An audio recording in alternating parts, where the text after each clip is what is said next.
নির্বাচন কমিশনের যে স্বাধীনতা, সেই স্বাধীনতা নিয়ে আমাদের সন্দেহ তৈরি হয়েছে ইতিমধ্যেই। ভোট চুরি করতো হাসিনা আগের দিন রাতে, আমরা দেখতেছি এক মাস আগে থেকে এখন ভোট চুরি করা শুরু হয়ে গেছে। আজকের কর্মসূচিটা মূলত ইতিমধ্যেই দেখেছেন যে নির্বাচন কমিশনের যে স্বাধীনতা থাকার কথা ছিল, সেই স্বাধীনতা ইতিমধ্যেই ক্ষুণ্ণ হয়েছে এবং তারা নিজেরাই সেটাকে ক্ষুণ্ণ করেছে। তো সেটা পরিলক্ষিত হয়েছে।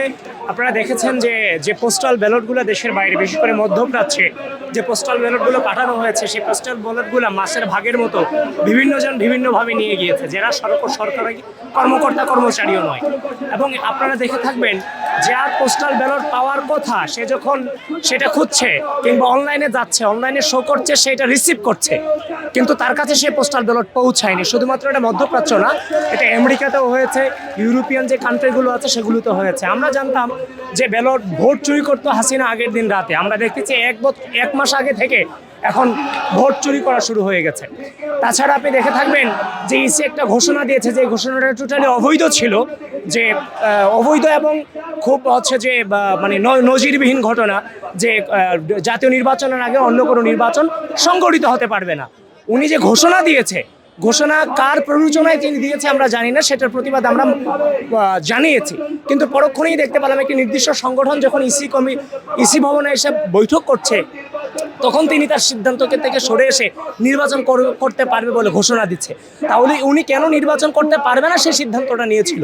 উনি যে ওনার এই সিদ্ধান্ত থেকে সরে আসছে একটা নির্দিষ্ট সংগঠনের সাথে কথা বলার মাধ্যমে, সেটার ফলশ্রুতিতে অন্যান্য যে বিরোধী রাজনৈতিক ছাত্র সংগঠনগুলো সেখানে নির্বাচন করছে, সামগ্রিকভাবে সকলের উপর একটা নেগেটিভ ইম্প্যাক্ট পড়ে, যে হয়তোবা যারা এটার সাথে সম্পৃক্ত না, তারা হয়তোবা নির্বাচনটা বানচাল করার চেষ্টা করছে, তারা দেখাচ্ছে তারা কথা বলে সে নির্বাচনকে আয়োজন করছে, এগুলো একটা নেগেটিভ ইম্প্যাক্ট পড়ে।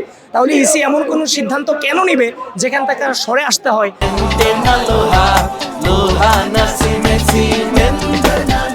তো সুতরাং এই যে ইসির যে সিদ্ধান্ত নেওয়ার যে স্বাধীনতা, সেই স্বাধীনতা পোস্টাল ব্যালট থেকে শুরু করে তারপর যে এই যে নির্বাচন বন্ধ করে দেওয়ার যে বিজ্ঞপ্তি তিনি দিয়েছেন এবং পরবর্তীতে সেখান থেকে সরে আসা, তো সামগ্রিকভাবে নির্বাচন কমিশনের যে স্বাধীনতা, সেই স্বাধীনতা নিয়ে আমাদের সন্দেহ তৈরি হয়েছে ইতিমধ্যেই।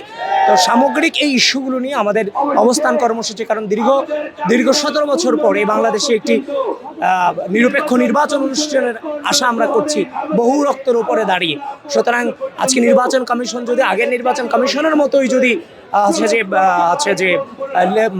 মানে এক প্রকার যে তার স্বাধীনতা সে ব্যবহার না করে অন্যের কথায় উঠে বসে, তাহলে সেটা তো এই রক্তের সাথে বেইমানি করে এবং জুলাই গণঅভ্যুত্থানের হাজারো শহীদ এবং হাজারো যে পঙ্গুত্ব বরণ করেছে তাদের সাথে এক প্রকার বেইমানি করা। সুতরাং জুলাইয়ের স্পিরিট রক্ষার্থে আমরা এখানে বসেছি, নির্বাচন কমিশন যেন যথাযথভাবে সিদ্ধান্ত এবং তার স্বাধীনতাকে ব্যবহার করে কারো দ্বারা যেন সব প্ররোচিত না হয়। আমার কথা হচ্ছে, যে সিদ্ধান্ত ইসি নিবে সে তো বিচার বিশ্লেষণ ছাড়া কিংবা ভবিষ্যৎ সেটার কি হতে পারে সেটার ফল অনুমান ছাড়া সে সিদ্ধান্তটা নেয়নি। তাহলে এমন কোনো সিদ্ধান্ত ইসি কেন নিবে যে সিদ্ধান্ত আরেকটা সংগঠনের যখন তার সাথে বৈঠক করার পর সে সিদ্ধান্ত থেকে সরে আসবে?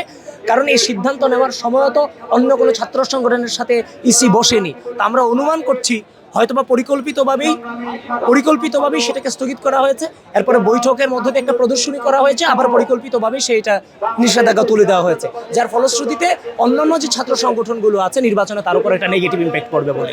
সুতরাং ইসি যদি এই ধরনের সিদ্ধান্ত বারংবার নিতে থাকে, তাহলে আমরা যে অন্যান্য যে ছাত্র সংগঠন কিংবা আমরা যে পার্টিগুলো আছি আমরা ক্ষতিগ্রস্ত হব, বাংলাদেশের গণতন্ত্র ক্ষতিগ্রস্ত হবে। নির্বাচন সুষ্ঠু হতে হবে, নির্বাচনকে বাস্তবায়ন করতে হবে, সেটার জন্যই বড় পার্টি হিসেবে অনেক অনাকাঙ্ক্ষিত ঘটার পরও আমরা সর্বোচ্চ ধৈর্য ধারণ করে এ পর্যন্ত পৌঁছেছি। নির্বাচন নিয়ে কোনো সন্দেহ নাই, নির্বাচন নিয়ে কোনো প্রশ্ন থাকতে পারে না, কিন্তু সামনে নির্বাচনটা যথাযথ সুষ্ঠুভাবে হয়। আমার এখন থেকেই যে সন্দেহগুলো পরিলক্ষিত হচ্ছে সেগুলো যেন সামনে পুনরাবৃত্তি না হয়, সেটার জন্য আমার আজকের এই অবস্থান কর্মসূচি। যে নির্বাচনগুলো ইতিমধ্যেই প্রশ্নবিদ্ধ হয়েছে, আমরা আশা করি সুষ্ঠু নির্বাচন যথাযথভাবে যদি আমরা বাস্তবায়ন করতে পারি, সেটার রেজাল্ট নির্বাচনেই প্রদর্শিত হবে ইনশাআল্লাহ।